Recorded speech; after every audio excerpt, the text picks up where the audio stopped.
This is Pet Life Radio. Let's talk pets. Welcome to Animal Rights on Pet Life Radio. I'm your host, Tim Link, and I'm so glad you're joining us today. We're going to have a fantastic show. It's very insightful as well as humorous and fun. We're going to go a little bit into the minds of dogs, our favorite human companions, and what they mean to us, and maybe a little bit about the spirituality of dogs in general. Of course, we'll be talking to author and writer, award-winning screenwriter, playwright, and author J.J. Flowers, and her new book, The Spiritual Dog, Emissary of Unconditional Love and Healing. So it's going to be a great show. We'll talk to JJ a little bit about the book. We'll talk about writing in general. And we'll just have fun all the way around. So everybody hang tight. You're listening to Animal Rights on Pet Life Radio. Hey, are you and your little furry companion going on any trips this year? Well, make sure you check out Level 8 Luggage. Level 8 aims to be more than just a luggage brand. It's a premium travel companion. Visually, it pursues ultimate minimalism and the rigor of German engineering. Emotionally, it resonates in a refined mindset toward travel. Valuing dignity, elegance, and high efficiency, Level 8 represents a way of traveling where everything else feels considered, seamless, and effortless, chic. So everybody check them out at level8cases.com. That's Level, the number 8, CASES. And while you're there, type in promo code L81820. That's L81820. And you can get 20% off across the site. So for you and your next furry companion, travel companion, go to Level 8 Luggage. You won't be disappointed. Let's Talk Pets on PetLifeRadio.com. Welcome back to Animal Rights on Pet Life Radio. So welcoming to the show is author, writer, screenwriter, playwright extraordinaire, J.J. Flowers. J.J., welcome to the show. Thank you for having me. Oh, it's a pleasure. It's a pleasure. And your new book, The Spiritual Dog, Emissary of Unconditional Love and Healing. Now, and I love all about it, and I love the spirituality about it, but I want to have you tell us a little bit about the book and how it all came about. Well, I was going about my happy-go-lucky life. I was writing historical romances, which was a great gig because historical romances aren't like writing other books. When you write historical romance novels, they go out at a very large number. They sell through. It's like when you're writing that popular romance, it's really a great gig. But I reached the point where I just could not write those books anymore. I was having fantasies of killing off my heroines in really dreadful ways. And so I had to do something different. I did start writing other things, which I just loved. That was a fantastic journey too, which a writer's always a writer. But then I had this happy life, and then came the tumultuous year where I lost first my husband, Dr. John Flowers, after 35 happy years of marriage. And then 11 months later, our son, John Paul, died. Aww. And the doors to the spiritual realm opened. The first sign of this is I was walking in grief. I began experiencing their love energetically. It would, I'd be like walking on the beach and I'd suddenly feel their love coming through. And it was so powerful, it would knock me to my knees and bust open my heart. And it was like I knew they were there. And that sent me on a journey of exploring metaphysics and courting mediums and psychics and so on and so forth. And during meditation, things began happening.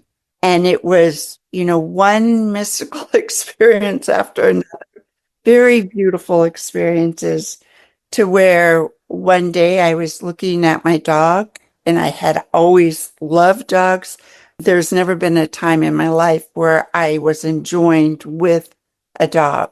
So at this point, I was looking at my dog, and all of a sudden I realized that what we think are just these beautiful beings that we love so much, that there was a lot more going on. That's fascinating. Well, first of all, condolences. It's quite an awakening. Obviously, losing family members is always a difficult time, but I always find that it's also, it is a portal for reflection, and it's a portal for opening up to everything around you. So kudos for turning that tragedy into something that's very positive.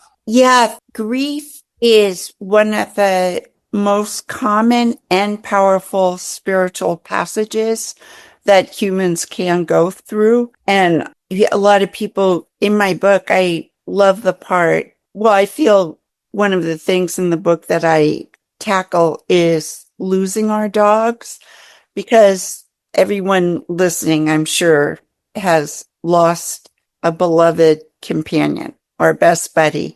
And I have found that when we lose an animal, the grief can actually be more intense than when we lose a person. The difference usually, in most cases, is that when you lose an animal, that intense grief does not last as long as it does when we lose people. And I began getting information, spiritual information and guidance from my guides on what happens to our animals when they transition and how we can best move through that passage. Because it's a place where a lot of people have difficulty managing. I'm sure you know. Yeah, absolutely. I mean, going through the grief of losing an animal is, I would agree with you wholeheartedly. It's really more difficult at times than using a human companion or a relative. Just in the fact that you spend every waking moment with that animal, you take care of them, they rely on you, and they give you fantastic companionship that's unconditional. Also, we're wanting to know, we always have those questions once that transition happens. Did we do the right thing? Did they go too soon, too early? Will I ever see them again? Will I ever feel them around me again? So all these questions we tend to go through with the human companions that we have. We definitely go through that same grief and cycle then with our animals. Yeah, we do. And just any one of those questions, it's a big answer. The thing I would like to emphasize for readers that I think will help the most is to understand that there are no accidents.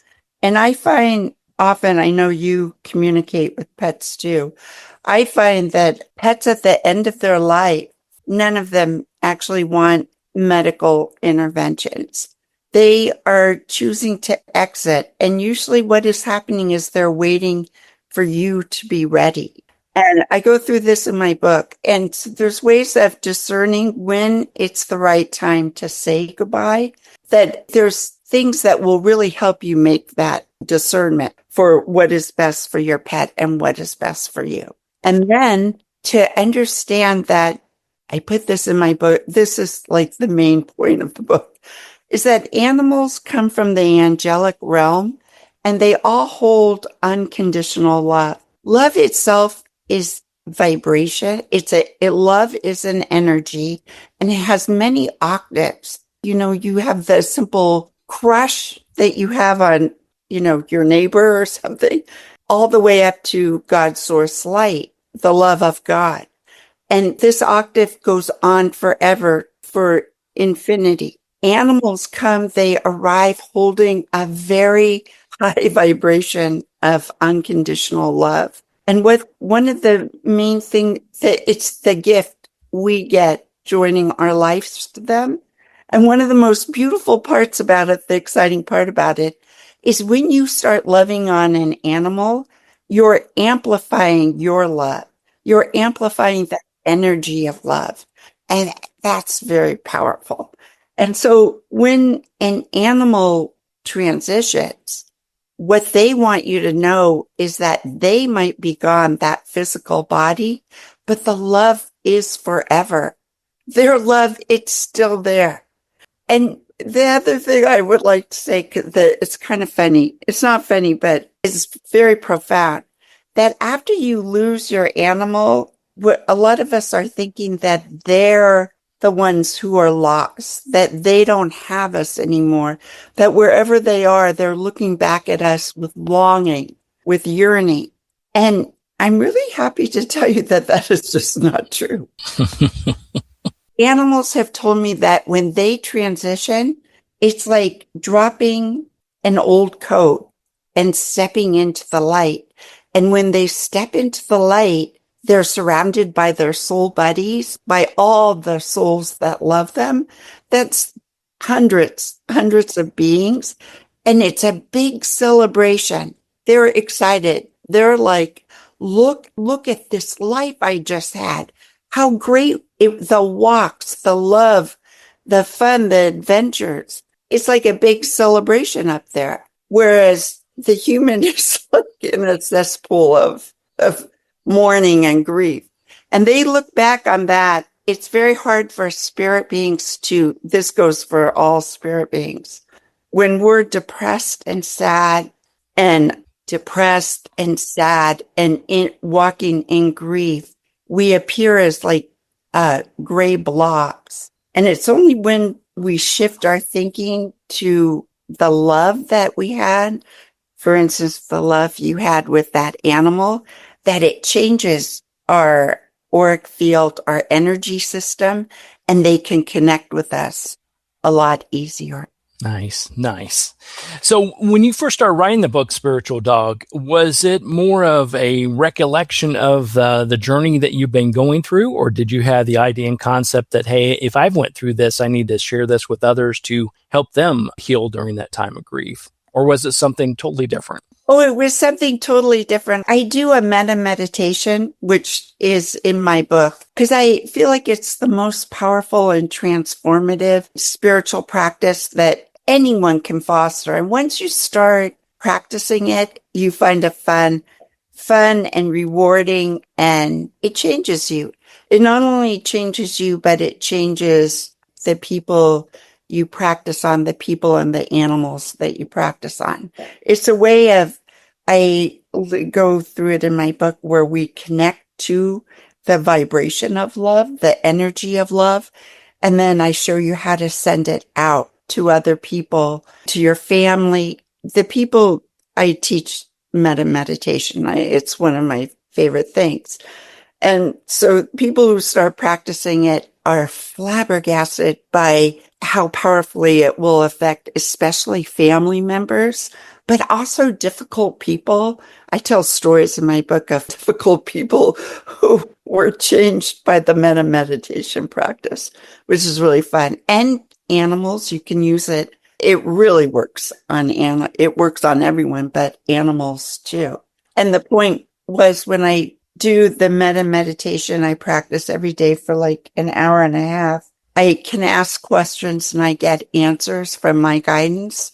And I started asking questions about the role and the place and what animals, these beautiful beings, what they are and what their lives are like, their spiritual essence is about. Nice. I love that. Well, we always say when they, animals have a purpose and they work every day to fulfill that purpose. Yes. And when they've accomplished that, or their body's no longer serving them, then they make that transition into heavenly space of love, heaven, earth, universal space of love, the rainbow bridge, whatever you want to label it. They all go back to that source energy. But as always, they are our furry angels when they're in body as well as afterwards. So everybody remember that for sure. JJ, when people pick up a copy of the book, The Spiritual Dog, Emissary of Unconditional Love and Healing, what do you hope they gain from it? If they sent you a note saying, hey, here's what I got from it, what would make you happy? Oh, I've already gotten so many lovely notes. I just can't. Well, just think, how much you love this being who you've joined your life with.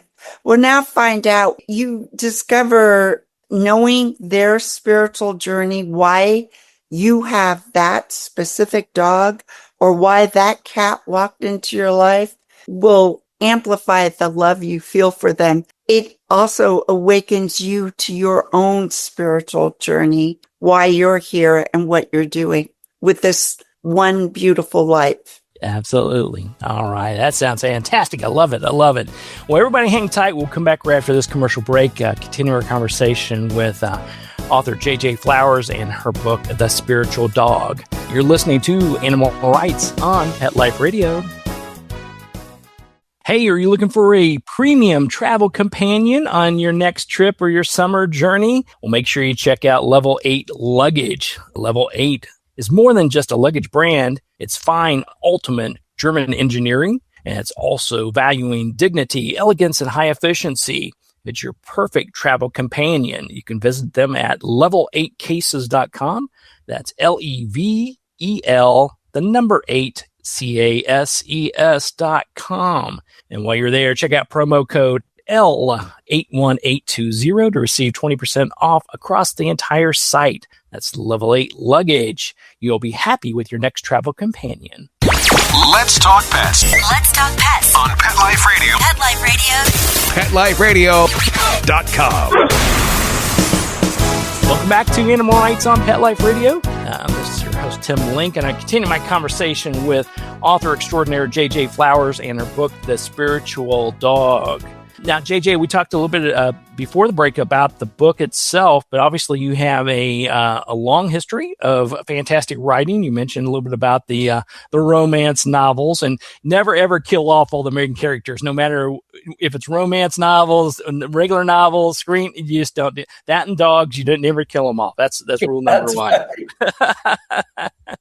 But tell us a little bit about that. The different mediums that you've written for. You know, you've been a screenwriter, you've been a playwright, author of nonfiction, you've written novels, you've written romance novels.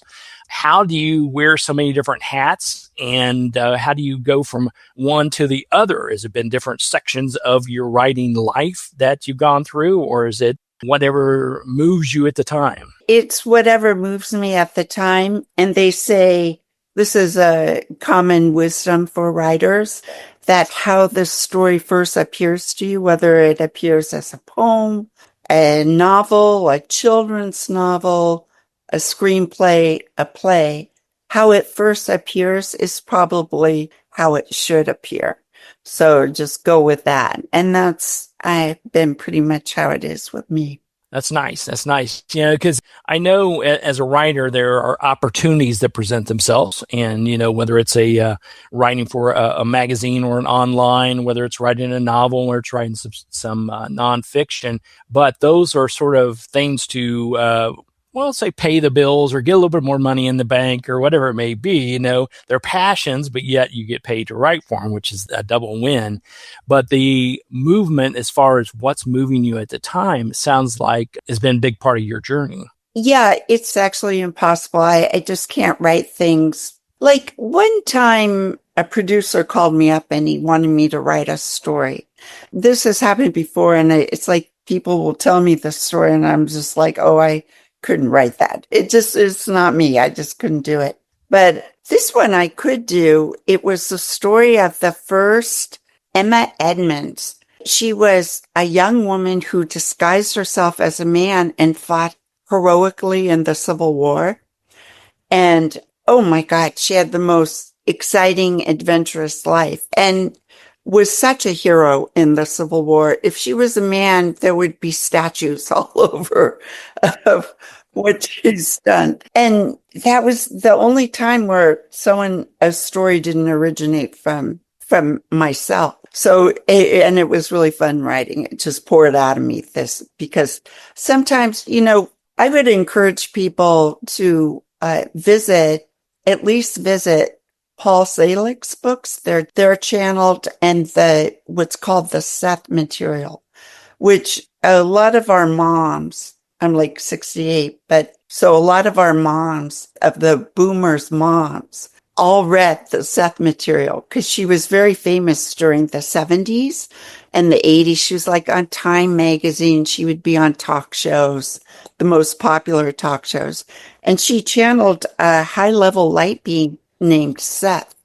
And the Seth books tell you how we're creating reality, which is it's very surprising and very powerful once you understand how our consciousness is actually creating this reality that's showing up for us.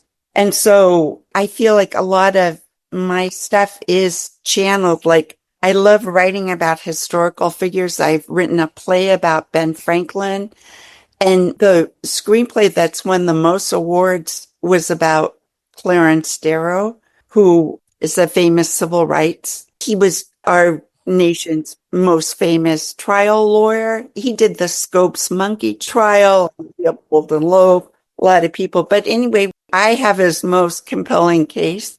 And I felt like he, with all the historical figures, Emma Edmonds too, I felt like they were sitting next to me telling me what's right. I don't even feel like, when I read it, it's like, I don't feel like it's my stuff at all. So I think a lot more of writing is probably spiritually influenced than we realize. Yeah, well, I do. Writing comes, they say, from the heart. But it also, if you're writing nonfiction books, it has to come from your mind and your background, your actions, these type of things. But yeah, you always have to have a spiritual guide of some sort to help you out with these things, to give you clarity. When you get writer's block, you got to have some ways to unlock that a little bit. And definitely you count on your spirituality for that. And obviously, your angel dogs. Call them in. They'll help you out. That's for sure. Another really good tip for writer's block, which honestly I have never once had. Someone wrote, I think it was John Irving. I read it too. I can't remember the title, but it's about a writer who has the opposite problem, where they're just too prolific and the story just keeps going on and on. But a really great tip I find this really helps a lot of people with their writing. If you have writer's block, put everything down and open a book. Just start reading, and that will unknot the block that you're experiencing in your own writing.